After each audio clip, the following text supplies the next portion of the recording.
Describing something terrifying that you've seen as almost human has got to be one of the creepiest ways to describe anything.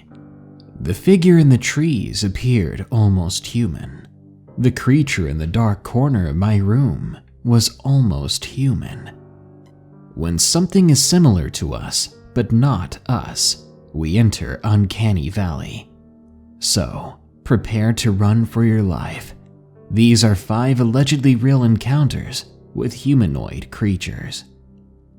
If you have a story of your own, share it with us at darkstories.org, or stop on by and help us put together new videos like trail cam photos with unsettling stories.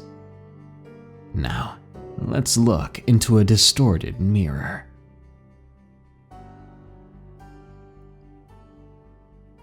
The Goatman of New Zealand, from Headmaster 57.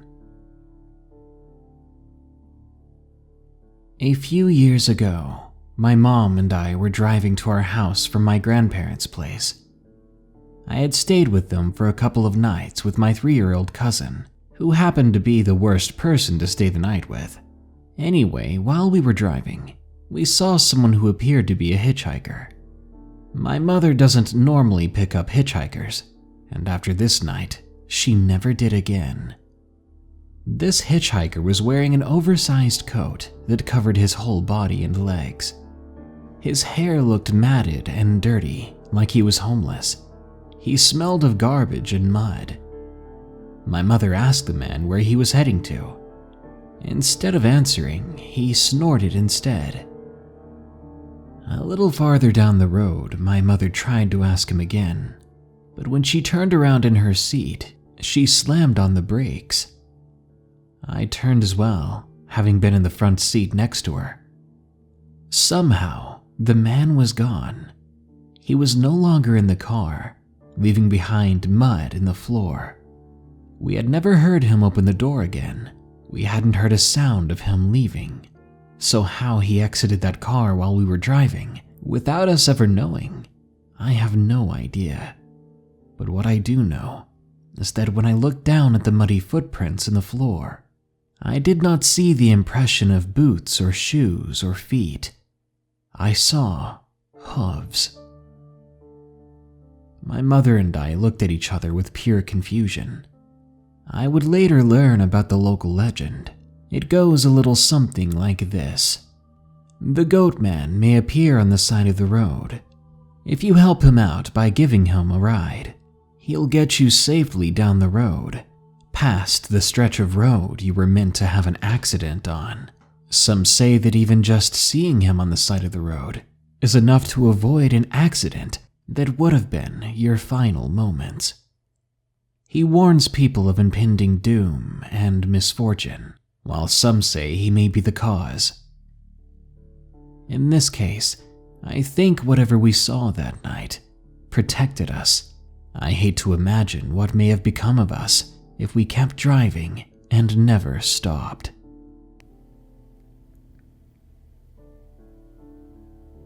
The Skinwalkers of Aztec, New Mexico, from Lady Danger 420.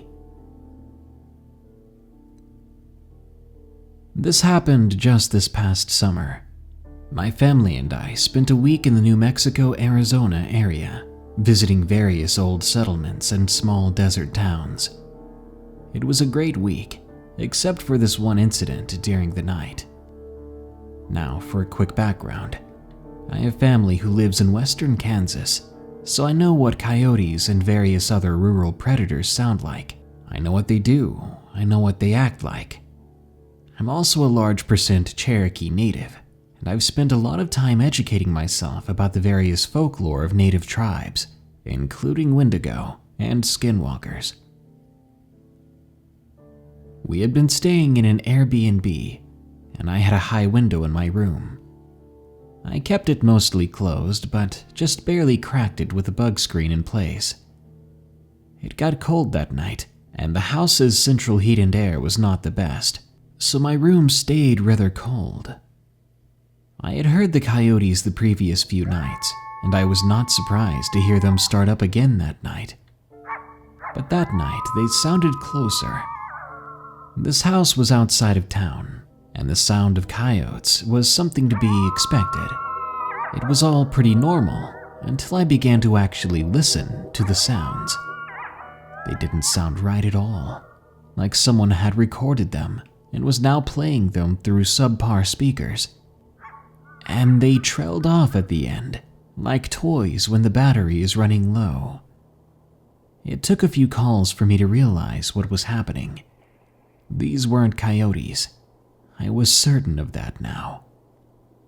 New Mexico is in the range of Skinwalkers, and I'm quite sure that what I'd heard that night was a handful of Skinwalkers calling out, trying to lure out and bait some coyotes.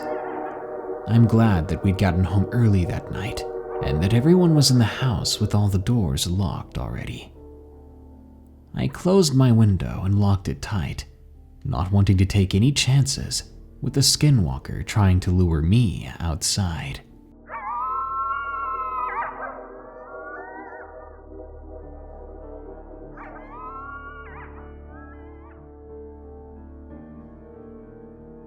Red-Eyed Demon from Creamy Salmon.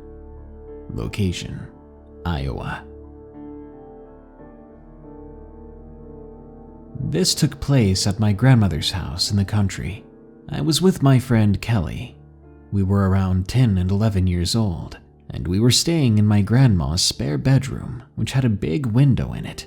It wasn't very tall, but it was definitely quite wide. It had one of those curtains that you pull a rope and it closes sideways. This window gave us a view outside, where my grandma grew apple, pear, and plum trees. These trees are about 15 feet from the window, and we had a perfect view of them. There weren't too many of those trees, maybe 20 at the time. It was about 3 a.m., I believe. It was pretty late for us, but we were enjoying spring break. My grandparents are also big Christians, so this house is holy, I suppose, as they had it regularly blessed. Kelly and I were having a blast, staying up late when we weren't supposed to, gossiping, playing games, until suddenly Kelly's face went pale, and she began to stare out the window. Worried, I nudged her a bit. "Hey, Kelly, what's wrong?" She didn't answer until another 2 minutes passed. Then she finally just mumbled, "Look." I looked outside the window. I couldn't believe what I was seeing. There were these two huge and red eyes. They were looking in at us from the trees. The trees being 10 to 15 feet tall confused us. If the eyes were up there, was it crouched on the tree? Or was it on the ground and tall? Most of all, what was it?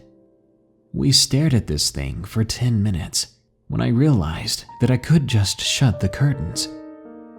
I looked back at the thing, which was still staring unblinkingly, giving me the most overwhelming sense of fear and dread I'd ever felt. Gathering my courage, inch by inch I moved closer to the rope.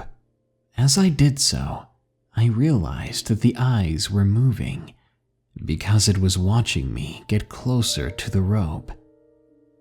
I froze in fear then, but swallowed hard and kept making my way to the curtain.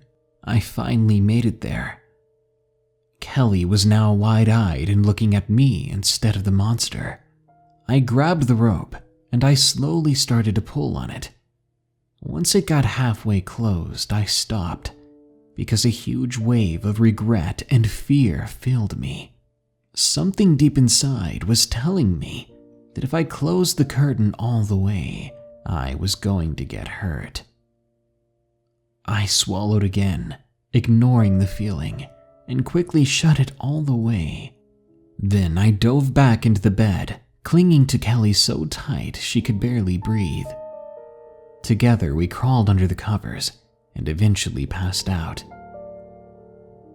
Now there's a portion to the story that I never told Kelly about, one that I kept to myself. I woke up a couple of hours later that night. I sat up and had a huge urge to go peek through the curtain, even though I knew that was a bad idea. But my body was on autopilot. It wanted to know if it was still there, to know if we were still in danger. Before I could help it, I was already climbing out of bed and slowly going to the curtain. I pried it open and poked my head through. My whole body trembled in fear. I was staring right into the thing's eyes. It was now only 5 feet from the house. It was hunched over, and it was extremely tall. It was then that I realized that when we saw it earlier, it was not in the tree at all. It was standing on the ground. But now that it was hunched over, it was at eye level with me, and we were staring at each other. I quickly shut the curtain again and ran back to the bed. I would later try to convince myself that it was all a dream, even if Kelly remembered it too. That dread and fear, it was all real, and I want to know what the thing was. That insanely tall, scarily skinny, human-like thing with big, round, red eyes. Alien in the Woods. From itslittledee. Location, Oregon. I'm an average-sized 5'6" girl. I'm studying to be an anthropologist and have been a member of search and rescue for quite some time now. From my teens to today, I'm 26 now. I'm an avid hiker and backpacker. I was raised on a farm rearing sheep, horses, and cattle. In a nutshell, I'm not squeamish. I have a good head on my shoulders, and I know how to take care of myself. Most importantly, I don't have any family history of craziness. The reason I say this is to just make sure you know that I'm neither a maniac nor a phobia-driven person. A couple of years ago, before I got married and moved states, I went hiking alone with my dog in Jefferson Park, Oregon. Mount Jefferson is a huge mountain, and I've done many search and rescue cases out there. I was confident and prepared for the night ahead. It was early summer and rather cool out. There was no rain in the forecast. All I needed was my 24-pack that had plenty of food, survival gear, and overnight things. Now here's the terrifying part that I still today cannot comprehend or explain. When I sleep anywhere outside the comfort of my own bed, I generally do not sleep at all. My nights would be filled with waking up every hour and spending long moments just thinking or staring. I had a light sleep watch that I check often to keep track of the hours, and I remember the time being a little after 1:15 a.m.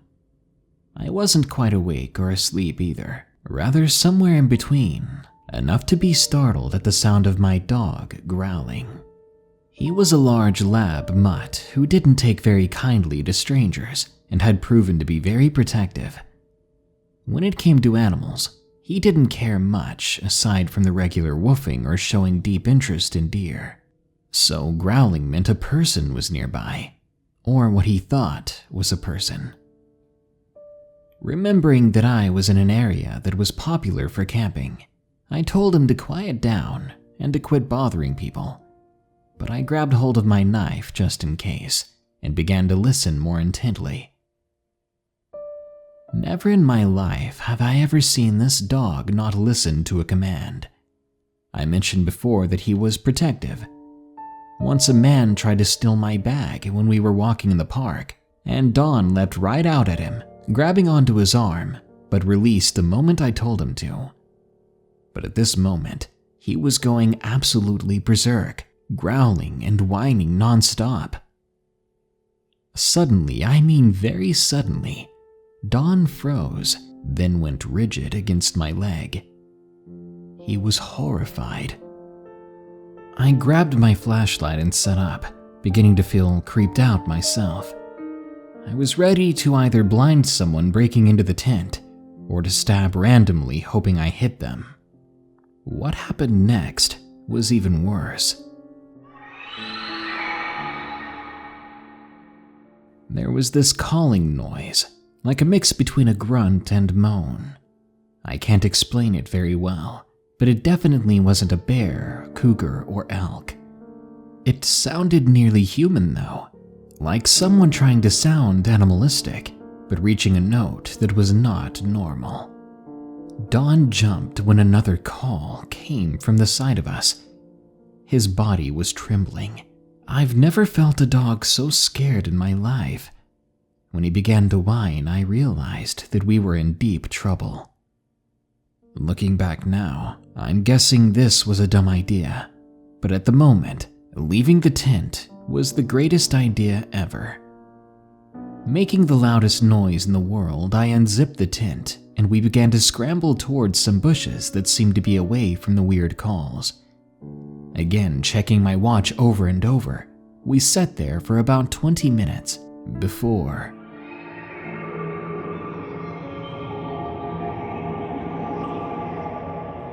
the calls began again. They began small, almost like chirping, or when a dog barks in their sleep as they're twitching. I don't know, it's hard to explain. Dawn, fully rigid and protective now, started growling in random directions. I'm guessing wherever these things were. We could hear bodies moving around the foliage, scraping against trees, crunching over the needles. The crap hit the fan when Dawn decided to attack whatever they were, leaving me huddled in the bush with a flashlight and a knife. I turned the light on, abandoning all camouflage, and screamed for him to come back. Fear is a dumb thing that makes you rather stupid sometimes. I left the bushes and went in the direction Dawn went, until I suddenly fell down a slope and into some tree roots. I slammed my weight into my flashlight and lost the light for a moment as it was face down in the dirt. But when I raised it back up again, I caught a glimpse of something almost translucent jogging past me. I can't name too many features, but I know I saw long legs and arms. I would have said it was a clothesless human being, but the skin was not normal. It was purplish with a green sheen in the light. Again, I only saw a flash of it before I instinctively began screaming and running back to the bushes. Meanwhile, Dawn was wrestling something and making a heck of a racket a ways away. I was too terrified to go help him now. I felt so useless.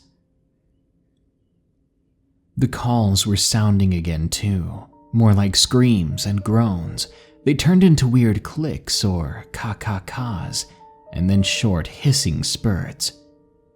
I heard Dawn bark up a storm, and then there was a crashing noise, and I spotted him cowering back to me. Miraculously, he only had a few scrapes on his snout. We were about an hour away from my car, so we just huddled under the bushes until about 3 a.m. That's when we dared to go back into the tent. I think I was so scared that I began crying at some point. I ended up curling around Dawn with my knife at the ready. Before dawn, I packed everything up. Then we made a mad dash down the mountain to my car. When we made it, I called my mother and told her we were coming back early and that I would explain everything later. On our drive down, I stopped at the ranger station, but the doors were locked and nobody was there. Not willing to hang around, I headed home and told my mom and sisters about my story. Later on, I would talk to the rangers, trying not to sound absolutely insane. They said that they would just look into it. A few days later, they reported that they didn't find anything, but what appeared to be a scuffle between my dog and whatever attacked him. There was dried blood there, but I never thought to ask them to analyze it or dig a little deeper. They believed it was from a coon or coyote, or even something larger. At first, they were more concerned it was a group of people playing a prank, and that my dog may have tore up one of them. But there were no boot prints, pieces of clothing, or anything like that left behind. Now I know it all sounds absolutely insane. There are times that I even question my own memory. But I was smart enough to write everything down the day after it happened. I've had to get some therapy too, just trying to put all this aside, and I've since gotten back into hiking and camping in Southern California with my husband and our new dog, as Dawn has since passed. In my mind, I want to say what we saw that night was an alien, but everything about it gives me the creeps, so I try not to think of it too much. That's my story, and I'm ashamed to know that when things go down, I cry a little and run for cover.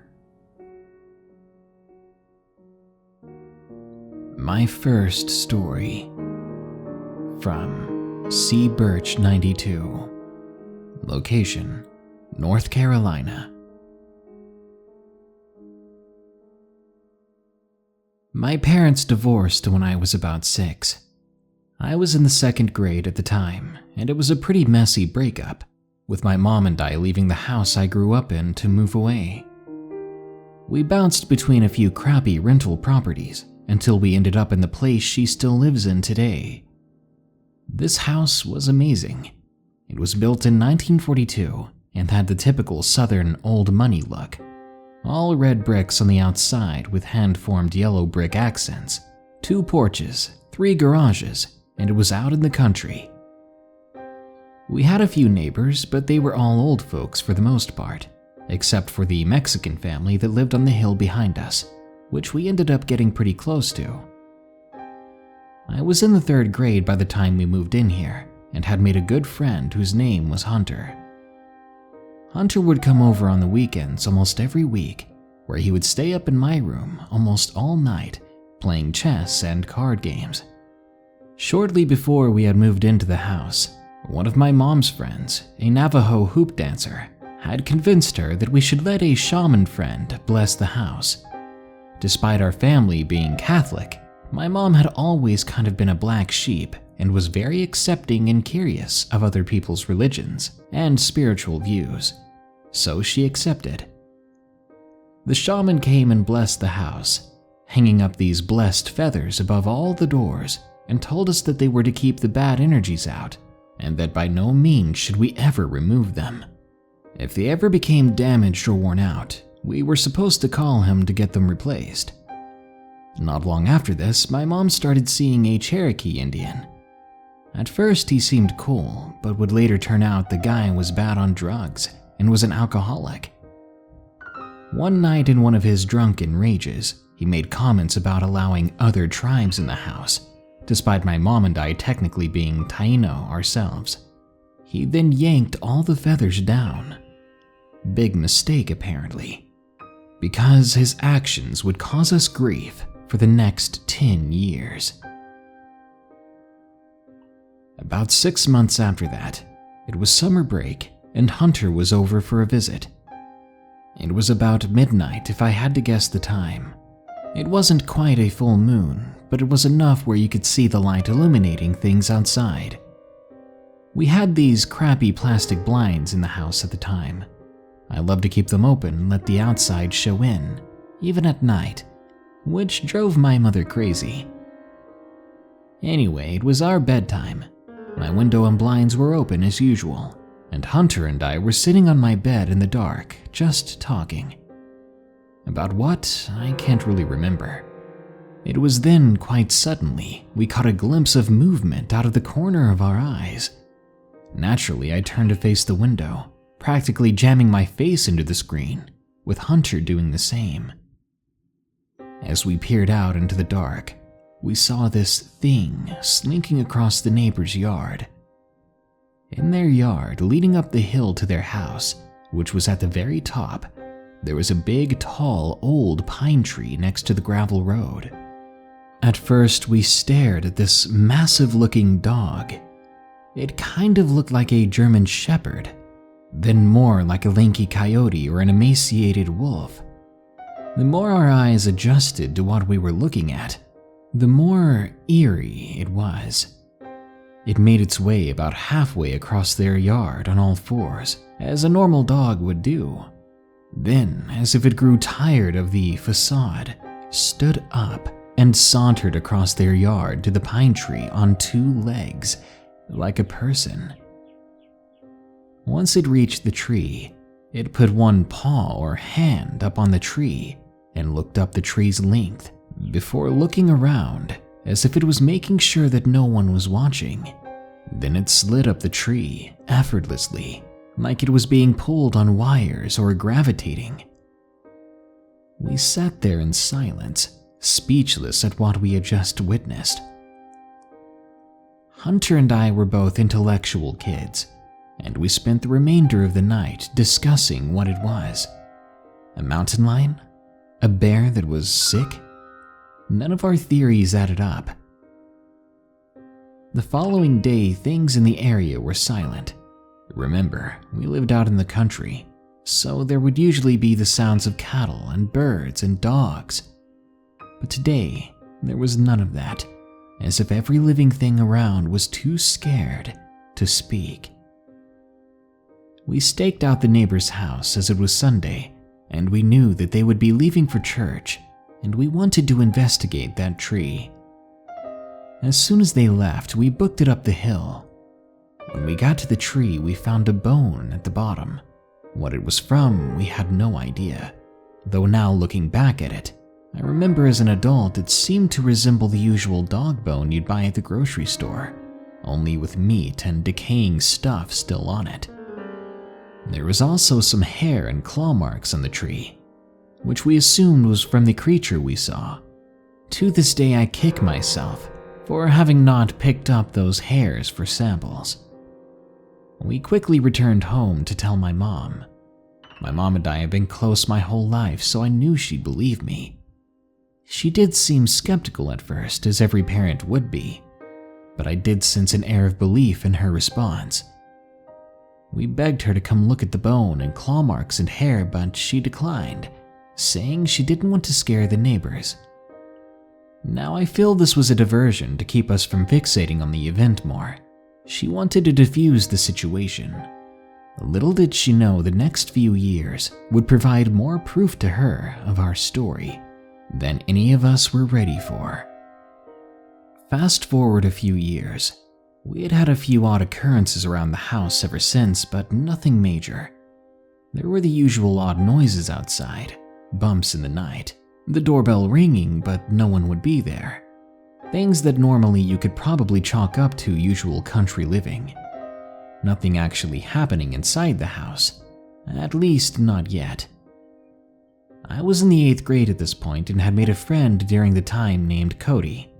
He was a tall, muscular ginger dude and was a pretty typical southern middle and high school jock.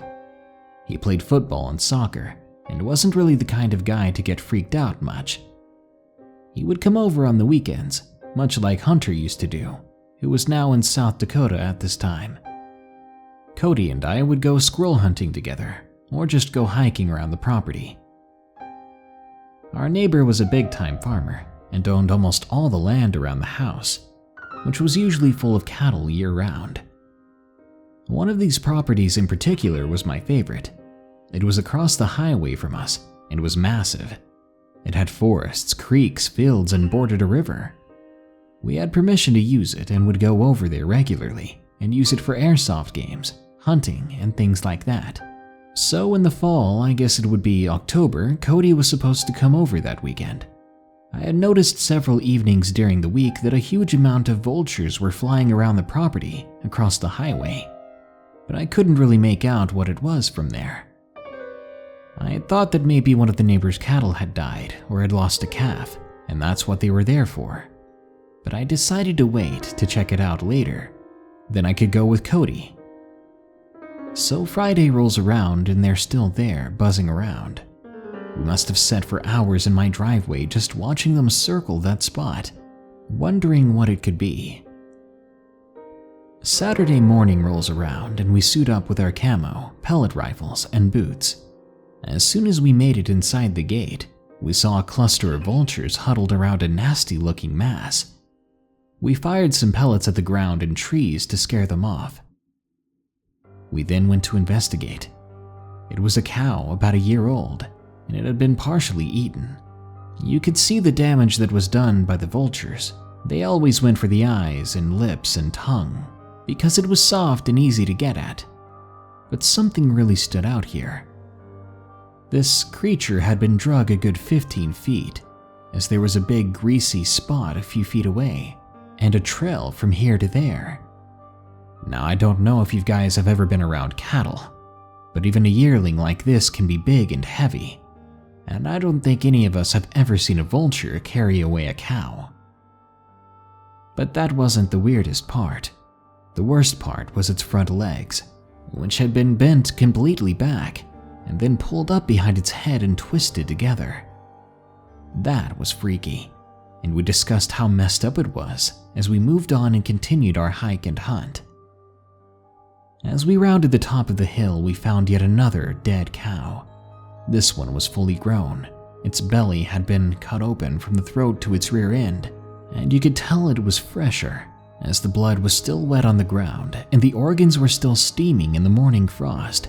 So this couldn't have been more than an hour or two prior, just before sunrise.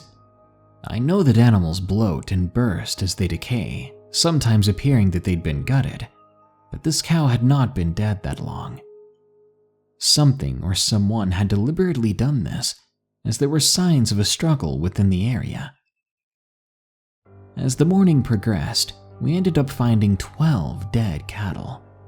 Our neighbor's entire lot had perished, all in various ways that resembled an attack. There were parts of these cows all over the place, some which appeared to have been tossed in the trees. It was gruesome, to be honest. Needless to say, we immediately headed back at this point to alert my mom and the neighbor. We told my mother first, who insisted on seeing this for herself before going with us to tell the neighbor. We showed her and she witnessed everything and was in total shock at the whole spectacle, and then we showed the neighbor. Trying to maintain his composure, he said he would look into it, and that was it. About a week later, I was out in the yard with another school friend, and we were approached by that neighbor. He told us that he'd taken a closer look at the cattle, and that it was just a case of bobcats or coyotes. But that was BS, and we both knew it. Bobcats or coyotes cannot take down fully grown healthy cows and drag them several yards. I've been on farms my entire life, and I've never heard such nonsense. And that didn't explain the mess in the trees. He told us to stay off the property, and that he had some investigating to do first, before we could go back out there. Over the course of the next few weeks, we saw men in OD green uniforms, which I thought may have been Fish and Game Commission or Park Service. They were going in and out of the property multiple times a day in brand new black trucks. Sometimes they would pull up with trailers and ATVs, and I swear to God I saw some of them had AR rifles or bolt actions on the front racks.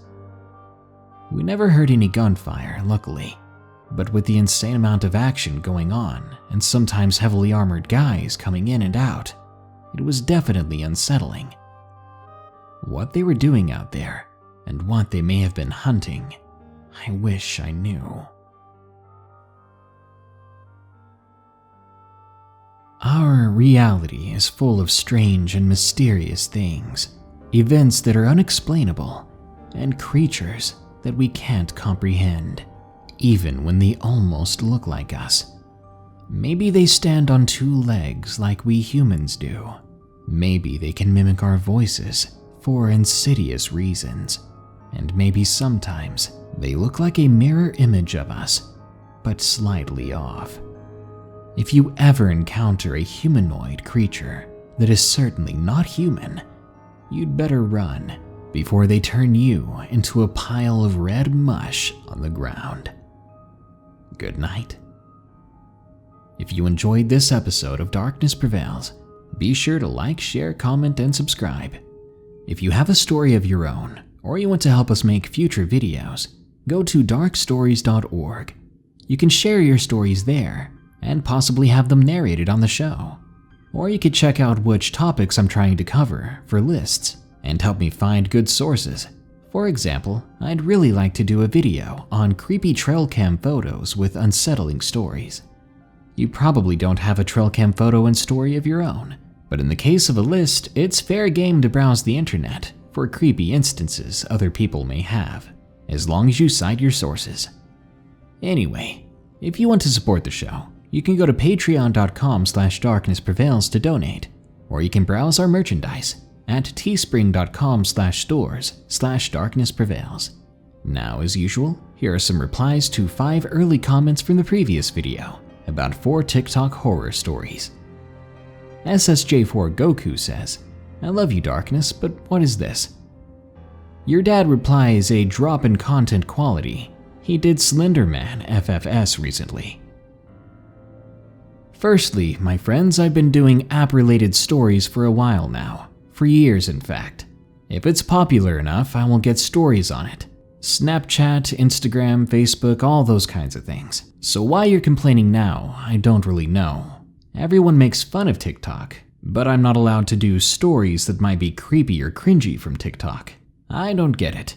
I thought those TikTok stories were pretty good. And I'm honestly disappointed in anyone who thinks that's a drop in content quality just because I want to diversify my stories at times. I mean, your dad, FFS, my most popular video was about McDonald's, and you're saying a video on TikTok is a drop in content quality. Isabella Maxwell says, "Happy Easter, and thanks for uploading." You're very welcome, and I hope you found plenty of eggs full of gold or chocolate, because I don't think anybody likes those hard-boiled eggs that they hide everywhere. Like, come on, Mom, I want to clog my arteries. Michelle Wants Netflix says, "Prom stories, please." That would be pretty cool, and I think I have a few stories about that, so I'll see what I can do. Thanks, Michelle. London Elizabeth says, "I love how it got that hit or miss girl." Oh yeah, no public figure is safe. We're gonna zombify everyone we can get our hands on. Brody says, "I was gonna write a mean comment till he said TikTok is cringe." Exactly. Just consider this video an observation of the cringe and terror of TikTok. Well, that brings us to the end of this Darkness Prevails episode. But don't you worry, because more scary stories are on the way soon, so stay tuned.